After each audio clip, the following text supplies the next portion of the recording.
So, seems like an obvious question, but it's a question I'm sure many people ponder, particularly those of us from the global south, where the majority globally is true. But traditionally our bodies have been sacrificed, have been pummeled, have not been held, to be as valuable as white bodies. And yet someone like you, knowing fully well what to expect if you go to a Zionist state like Israel, chances that you'll be dehumanized, beaten up. You took that risk, put yourself on a ship as part of that flotilla and headed to Israel. I like to understand why. Right. Kadaria, I think a lot of people do not realize, and I've said this, you yourself know, Kadaria, during the NSAS protests in Nigeria, I was even speaking up against that. I have spoken up generally, and if Nigeria asked me and they said, Zooks, we need you to be in solidarity with us on this particular issue, I would certainly be there. I spoke up, with the Zimbabwean Lives Matter. I even went for a protest in Zimbabwe. I spoke up because we're part of the global whole. But in addition, I'm also very aware that South Africa owes its being to solidarities from everybody across the world. And so for me to be watching on my screen children being killed, being starved out of food, it just seemed like it's the craziest thing for us to allow to continue happening. And particularly given that the siege on Gaza has been happening for over 18 years. So it was something that I felt like compelled to do, but I also realized, and I think this is very important, very, very, very important. I also realized that, Palestine and Gaza may be ground zero, but they are indicative of a much bigger problem for all of us, not just for Palestinians, but for all of us. So, for instance, the weapons that are tested on the Palestinians are the same weapons that are sent through and end up killing our brothers and sisters in the Sudan. They're the same weapons that are tested and sent through and kill our brothers and sisters in the Congo for mineral wealth. But the same weapons that are also probably being dumped on Nigeria and given to Boko Haram, etc. So we are all very interconnected. And if we don't speak up against one, we are all doomed because global capital is very well networked. They work together, but we worry about these little borders that they've created. I mean, the company that in my country is sending coal to Israel is Glencore. And you know what Glencore did in Nigeria. You know what Glencore has done in the Congo. So we can't dismiss all this. And so what I'm hearing you say, Zukiswa, is that beyond even the obvious issues around arms sales and the industrial military complex, you believe that operations are linked. Can you talk a little bit more about that and what you mean in a bit more detail? Okay, all right. So just as an example, in June of this year, there was, everybody else not everybody else, but a lot of people were doing the global march to Gaza, certainly certain people in South Africa and a few other African countries. And they went to Egypt where they ended up being deported. What we were dealing with is I was in Brazil. And while I was in Brazil, I became aware that Brazil is to Latin America what South Africa is to Africa. We believe in our own exceptionalism. And so in Brazil, there is this belief, Kadaria, that when anything is going wrong, they say, oh, so the people right at the bottom, who are the poorest, who are the ones who are suffering, have been told that, if the hospitals are full, it's because the Haitians are the ones that are filling your hospitals. It's the Haitians and the Venezuelans. And if you don't have a job, it's the Venezuelans and the Haitians that are taking your jobs, and and so forth. And here in South Africa, there is then or if you don't have a job, it's the Zimbabweans that are taking your jobs. If the hospitals are full, it's the Nigerians that are doing that. It's the Mozambicans, so we're busy fighting each other at the bottom, but we're never asking who is employing the Zimbabweans at less than the minimum wage for the country's labor laws, who is allowing certain things to happen. So we fight amongst each other, and we don't actually fight with the companies that are busy hiring people at less than minimum wage, so that then people don't get into a space where they allow where they can have living wages. So even when you look from a global perspective, we've got all these doctors, for instance, in this country, and they're unemployed, Believe it or not, our hospitals need doctors, but we have unemployed doctors. And the doctors that are unemployed, they are then being recruited into Germany, into the global north, Canada, in whatever, into Australia, into UK, at less than the doctors in those countries. So then they have a resentment, and they say South Africans are here taking our jobs as doctors. You get? And Yes. and what we're not asking is who is employing them. Why is this happening?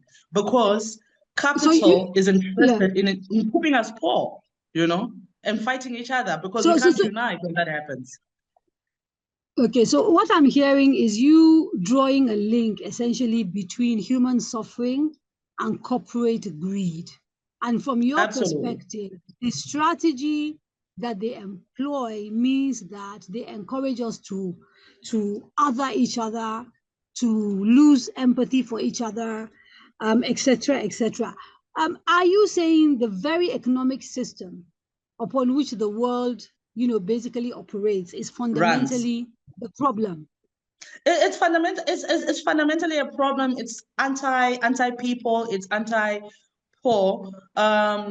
Your parents will tell you at Nigerian independence that a civil servant could look after his family. They will tell you that they were able to put a child in a government school and go to public hospitals. Can you tell me that's the case in Nigeria today, Kadaria?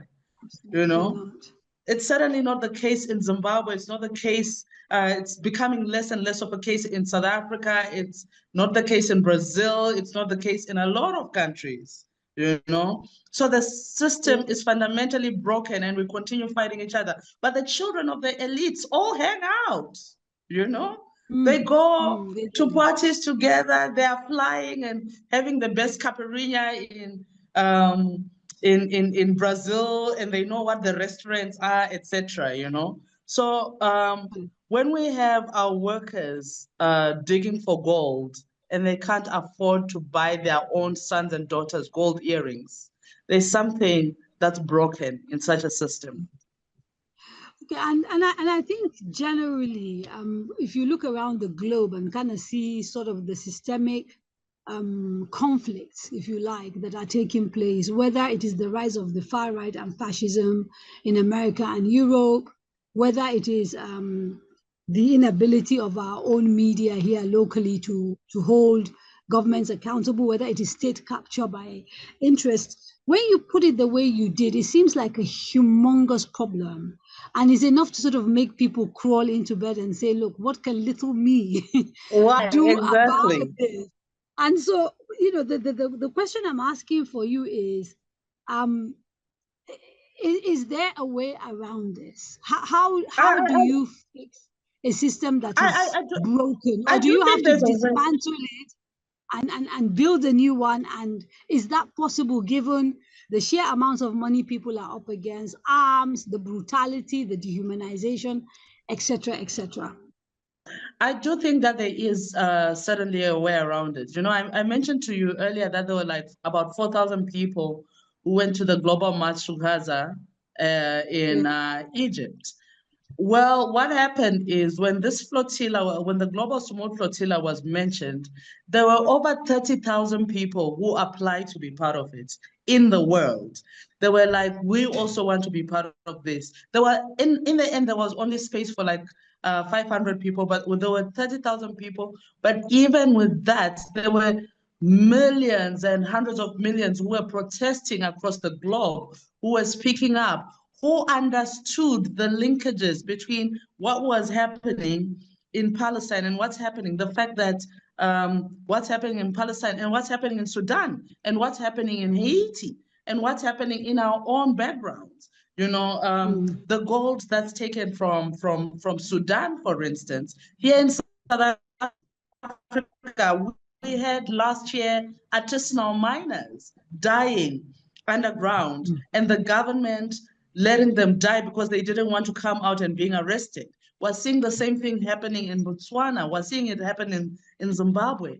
But what happens when this happens is the gold that comes from our countries goes and gets mixed with the gold that's coming out of Sudan. So people cannot trace that this is gold from a war zone, And you know, Nigeria. and those who are benefiting, yeah, and those who are benefiting benefit from it. And we, because we've been told we are anti-poor, we've been taught to be anti-poor and be aspirational. In South Africa, when artisanal miners were dying here, people were busy last year saying, oh yeah, why didn't they come out? It's their fault. Why are they mining illegally? You know, but nobody was asking who is demanding for them to supply, because they cannot be a supply without a demand.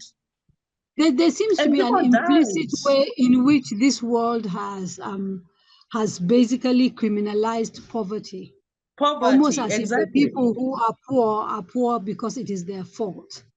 And Mm-hmm. what we seem to be seeing is actually a system that is designed to deliberately keep certain people at a certain level for exploitation. Now, you wrote a Absolutely. sermon Kadaria, which went, yeah. if you were to go into any poorer neighborhood and somebody steals a loaf of bread, somebody will come out and they'll have a tire and they'll burn that person very fast. But we leave politicians who steal millions and billions of our taxpayers' money to go free. And again, I have to come back, to my question. As part of a sermon that you published, you talk about all these things, and I remember you talked about the need for a Mm, global reset, one that values life and kindness over mm, profit. And so the question again is, if we mm. are going to get that reset, if we're going to dismantle these systems that dehumanize, that make sure that poor people fight each other so they can't, unify and face the common enemy. How do we begin? What does this start? If we want to reset today, what do we do? What are the steps? Is it even possible? Or are we just idealists that keep thinking Uh, utopia is possible? I think it begins Because with there you are and those who I will think tell it you really begins. human I think it greed really is begins with you and me. okay. Go on. I missed you there. What did you say? There are people who are greedy, that's true. But I think I said there are people who are fundamentally greedy, but I think majority of people are actually, by and large, kind. It begins with how do we talk to the men at the gate or the woman at the gate or the person who cleans our house and stuff. Do we see them?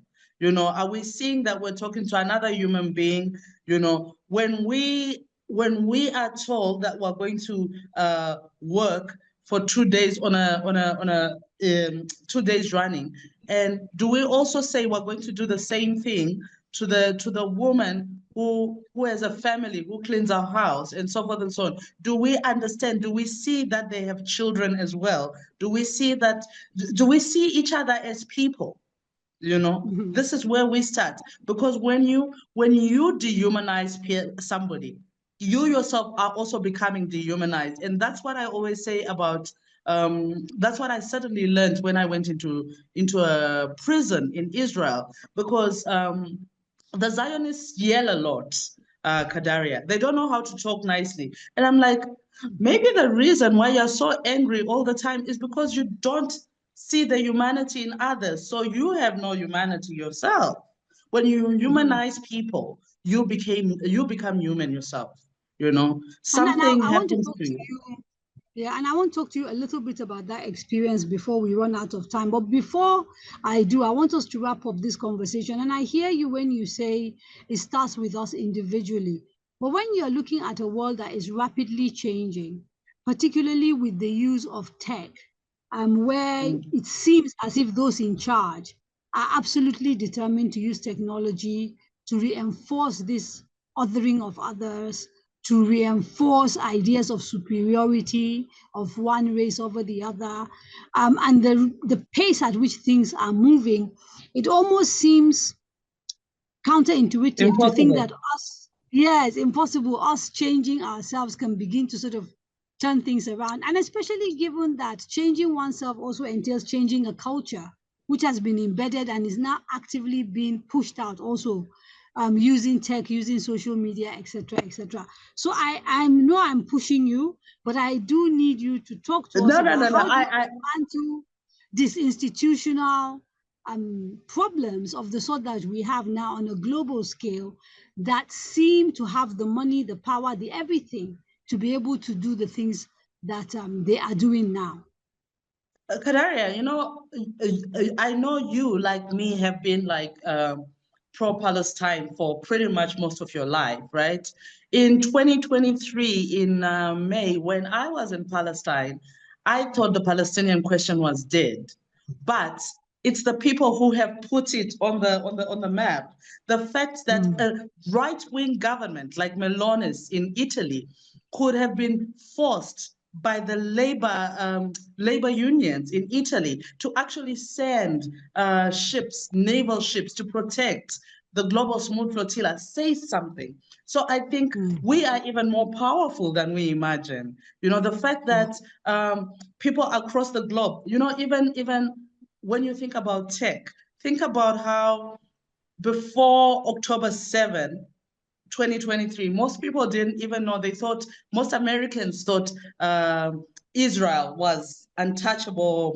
Most Americans thought Israel was okay. They didn't know that it was a colonial state like you and I Mm. did. But Mm. that's when they started learning. That's when they found out. I was just reading in The Guardian today about a franchise of Israeli restaurants in New York, in the US that has shut down. And it has shut down because people have been boycotting it, you know? Mhm. So if that is not people power, I don't know what it is, you know? I And don't so, know what it and so, is. so the hope I detect in the letter you issued, Mm. despite you talking about all these horrible things, is because you can see results as a result of people organizing. Is that what I'm hearing?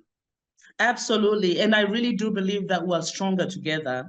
And that some of us who have a little bit more strength than others. So we help each other up, and others, you know, help where they can, you know. But I think, you know, part of the reason why I'm a writer and an artist by extension is really because I fundamentally believe in the goodness of humanity. I believe that human beings are good, you know, and I'm constantly hopeful that even as I'm writing the most dire stuff, I'm using it really as a warning rather than because I have lost all hope. Oh, right, right. Okay, and we don't have too much time left, so I'd like to take you back to being on that flotilla. Tell me a little bit about what that was like, the arrest. You've already given us some insight into the IDF and the way they behave and how you think that's a reflection of the fact that they've dehumanized people so much that they themselves have lost some of that humanity in themselves. What are the sort of other things that you think are significant that you noticed? And what was the experience like? And would you do it again, given the chance? So firstly, being on the boat with the 14 other people that I was on the boat with from 6 other countries was just the most beautiful experience. It was a show of solidarity. These people became my brothers and sisters, and I hadn't known them before I got on that boat. You know, kidnapped to Israel, and then were put in Kityot. We got intercepted when we were actually 28 nautical miles from Gaza. our particular boat, and we were put in a rare twist of irony. We were put in a prison that was very close to Gaza. It was 10 minutes away, in the Negev desert, and and being there, they separated us, men and women. And I was put not with the people that I'd been on the boat with, but with separate people. And what that did also, again, is it made larger my network. It created. I don't think that's what they meant to, but now we had even more solidarity. So the people that I was with 10 women. We had 10. We